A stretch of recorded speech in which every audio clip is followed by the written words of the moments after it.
Could this be the first India versus Bharat election, the first big test of the India alliance? Although in the three heartland states, it's a straight-up fight between the BJP and the Congress. Many things will be put to test. This whole business of the OBC chunk after the caste census in Bihar, will that have an impact? The woman voter, I spoke about that a moment ago. All of these will be put to test. And of course, the biggest one, of course, is whether the Congress can wrest back Madhya Pradesh, a state which it feels it won in 2018, whether it can hold on in Rajasthan despite all the internal fighting and the rebellion between Sachin Pilot and Ashok Gehlot, and of course Chhattisgarh, whether the BJP can challenge Bhupesh Baghel. But I want to introduce now our guests and our reporters and editors who are joining us here in our studios as well as on the ground. The Election Commission press conference, like I said, will happen at 12 noon, led by the Chief Election Commissioner Rajiv Kumar. Here in our studios, Rahul Shivshankar is our consulting editor here at Network 18. Aman Sharma is joining us, our political editor from our newsroom.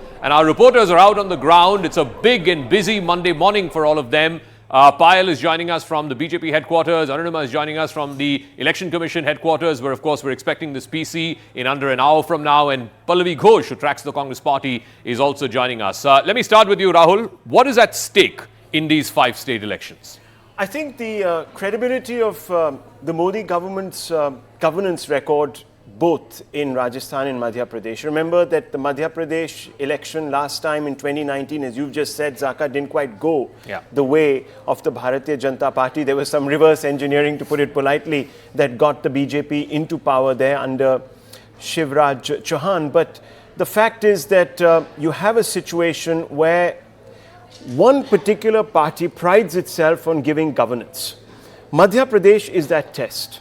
On the other side, for the Congress party, it's really about, as you said, holding on to Rajasthan, defying history. It's actually the Karnataka election in inverse, if you really look at it from one particular perspective, because the same factionalism that racked the BJP in Karnataka has actually manifested itself on the ground in Rajasthan, with Sachin Pilot, the deputy chief minister there at one time, hitting the streets, holding a dharna against his own government's poor implementation of the most critical issue there, which was the crackdown on corruption.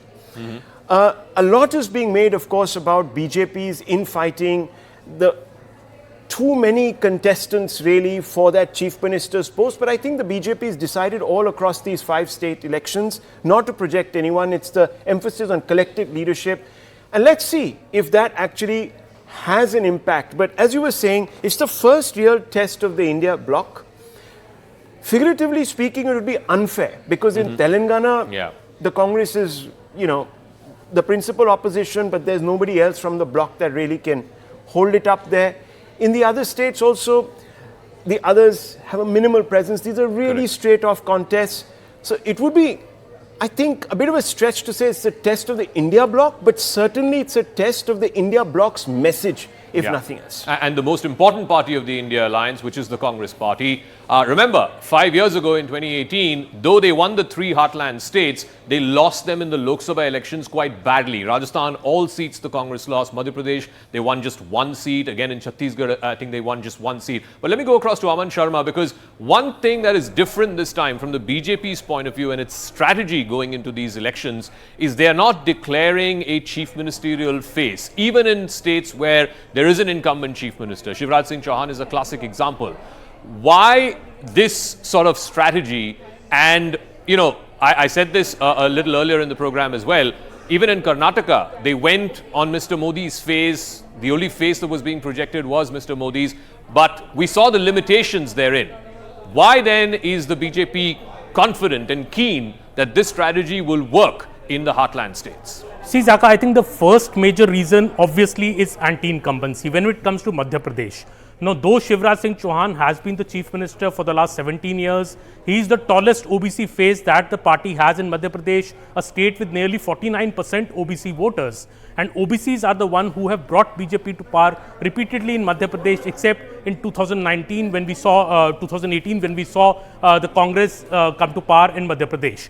BJP feels, I feel that is why they're going with this new mantra of collective leadership under Prime Minister Modi and the lotus symbol, because they feel that their established faces can maybe no longer pull in that kind of votes. Be it Shivraj Singh Chauhan in Madhya Pradesh, be it Vasundhara Raje in Rajasthan, or be it Raman Singh in Chhattisgarh. These have been established faces of the BJP for several years. In fact, Vasundhara Raje became Chief Minister twice after beating Mr. Ashok Gehlot very resoundingly. Yeah. Same has been the case with Raman Singh, who has been the Chief Minister for 3 consecutive terms in Chhattisgarh.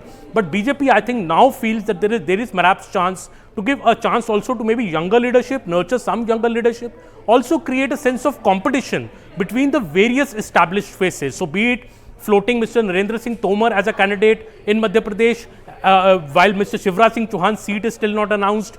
The talk of floating leaders like Gajendra Singh Shekhawat in Rajasthan, while Vasundhara Raje is also expected to be the candidate, and same is expected to be the strategy in Chhattisgarh as well. Let all your big faces contest, wait for the results to come in, see how it goes, and then choose the chief minister. I think that is the phase with which the BJP is going into these elections, Zaka. Before I go to our reporters, something that Aman pointed out and Rahul had mentioned as well. This time, one difference that the BJP has managed to make is they've already announced tickets for about 79 seats in Madhya Pradesh. Now, why those 79, which were the really difficult ones? Exactly. For the So BJP. out of these 79, 72 seats in the last election in 2018, 72 out of the 79, the Congress had won. And at a pretty, substantial vote margin.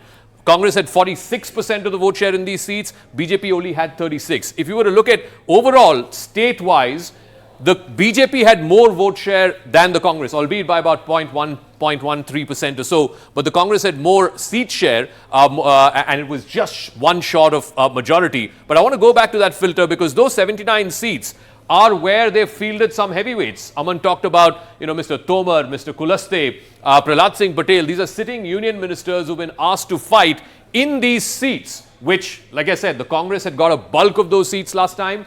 And many of these 70-odd seats, the BJP has not won in the last 3 election cycles. So what